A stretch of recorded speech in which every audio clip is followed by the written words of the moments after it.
Well, it is likely the biggest purchase you'll ever make, and paying off a house can take decades. But at what point is paying off your mortgage no longer worth it? Joining us with more and some advice is Peter Sashecki from Everything Financial. Good morning, Peter. Good to see you. Good morning. We'll start with talking about the interest rate announcement out this morning. The Bank of Canada lowering the lending rate by 25 basis points down to 2.75%. We probably predicted this would happen. Yeah, actually, the other day with everything else going on, that other stuff you talk about every once in a while, the tariffs, everyone thought it might go down to by 0.5%. Oh, really? Yeah, it's still higher than it should be based on inflation and everything else. But take 0.25% down as a win if you're in a variable or a home equity line of credit or anything like that where you have a floating rate. It's back to a rate that people go like prime now being, below 5, and people are going, oh, I finally feel like I'm getting ahead, which kind of oddly enough ties into what we're talking about this morning. Yeah, absolutely. And just one more question about that. Tiff Macklem says that because of the trade war, it'll take longer likely for the economy to bounce back, like as quickly as it did with COVID. So what does that tell you about where we might see interest rates going then? Lower. We knew we technically we're actually in a recession. They haven't announced it because there's a lot of other factors involved. It's about gross domestic product output, which has been negative. When you get in a recession, rates tend to go down to spur the economy, make debt easier, get people spending money. There's a whole hour of that show, but that's what we could see.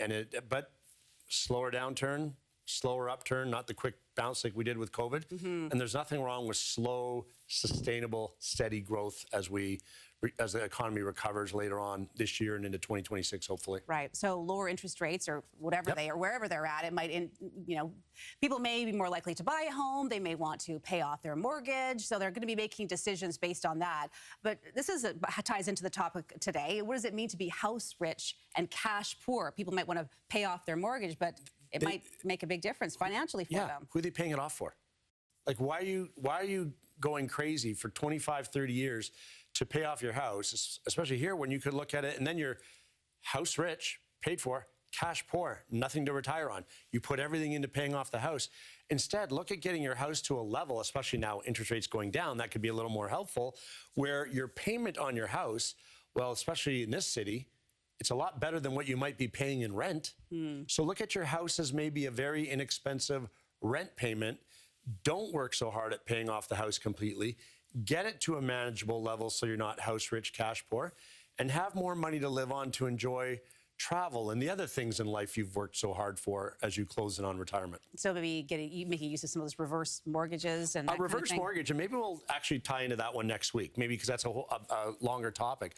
But reverse mortgages in Canada can be very good. So you're getting some of that equity in your house, so you can actually spend some of that money, because it might be very hard to move out of your house at that stage. Like, you don't want to be forced out of your house. That's very stressful in retirement too. So staying in the house longer, but getting rid of the house rich, cash poor scenario is where a reverse mortgage and other type of lending can help. And people might be looking for extra means of income. What about renting out your house? Should people be considering that? Yeah, there's people who rent out, have suites. I mean, I would take a reverse mortgage before, say, having my house be a VRBO or an Airbnb, because last thing you want, like we said, is someone walking in their underwear to your coffee machine in the morning. I mean, but we don't want that. We don't want that. But I guess not. But having the whole point is having control of your financial situation where you make the decisions. And some of these things about maybe not paying off your house as fast, again, having it at a good level that you can sustain, let's like a rent payment, or looking at a reverse mortgage, other things that put money in your pocket so you're in control of your retirement. You can enjoy your retirement and you can get out of it what you want, or maybe even pre-retirement so you can do some of the things you want, travel or helping out kids or whatever that is. You're in control, and that's the main thing, you to be in control of your money. A different way of looking at it for certain. Peter Sashecki with Everything Financial. Thanks so much for joining us this morning.